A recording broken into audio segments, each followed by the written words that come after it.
National park मधल्या माकडांचा गूढ मृत्यू. कुणी केली माकडांची हत्या?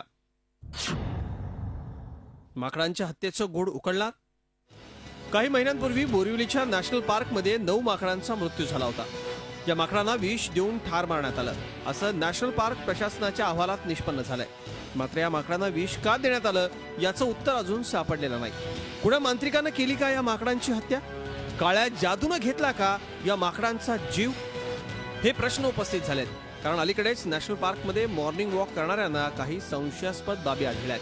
त्या ठिकाणी एखाद्या तंत्रविद्येचा किंवा काळ्या जादूचा प्रयोग होत असावा अशी शंका त्यामुळे निर्माण झाली आहे. अबीर गुलालानं माखलेली 30-40 कापलेली लिंब ही तिथं आढळून आली आहेत. मी नॅशनल पार्कला सकाळी वॉकिंगला गेलो होतो. तर वॉकिंगला जाताना मला तिकडं ते लिंबू 30-40 लिंबू कापलेले दिसले होते आणि त्याच्यावरती सिंदूरसारखं काहीतरी कलर होतं.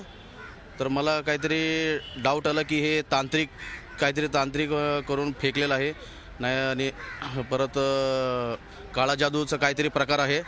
म्हणून मी सरळ नॅशनल पार्कच्या कंट्रोल रूमला फोन करून कळवलंय.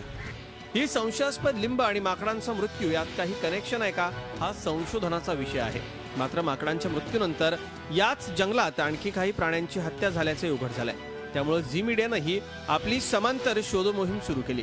नॅशनल पार्कच्या आत 5 किलोमीटर घनदाट जंगलात आमची इन्व्हेस्टिगेशन टीम पोहोचली. माकडांच्या रहस्यमय मृत्यूचं कारण काय आहे, माकडांच्या मृत्यूसाठी जबाबदार कोण आहे याचा तपास करण्यासाठी झी मीडियाची टीम संजय गांधी नॅशनल पार्कच्या हद्दीत जंगलात गेली आणि तिथे आम्हाला जे काही दिसलं, जे काही सापडलं ते आश्चर्यजनक होतं. तिथं आम्हाला आढळलं ते शिकाऱ्यांचं अस्तित्व. हे शिकारी वन्य प्राण्यांची शिकार करत असावेत असे पुरावे तिथे आढळले. 2 फांद्यांना टांगलेली ही तार पहा. ही एवढी पातळ आहे की माणसांनाही ती दिसणार नाही. छोटे वन्य प्राणी या तारेच्या सापळ्यात अडकतात आणि शिकार बनतात. तिथून आम्ही आणखी पुढे निघालो. अचानक एका ठिकाणी राख, ड्रम आणि काही लाकडं दिसली. जंगलाच्या या भागातही मानवाचं अस्तित्व असल्याच्या या खाणाखुणा.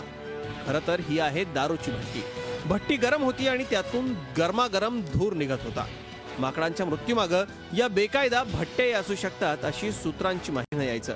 त्यामुळेच दारू उत्पादनाकरता वापरल्या जाणाऱ्या काळ्या गुळात जहरी विष मिसळून ते माकडांना खायला घालायचे.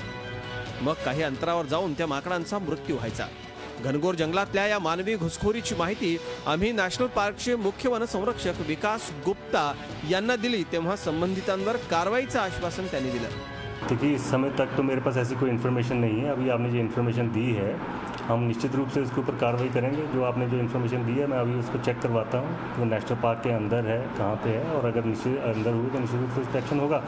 नॅशनल पार्क मध्ये असे बेकायदा धंदे सुरू असताना त्याची माहिती प्रशासनाला नसावी याचं राहून आश्चर्य वाटतं.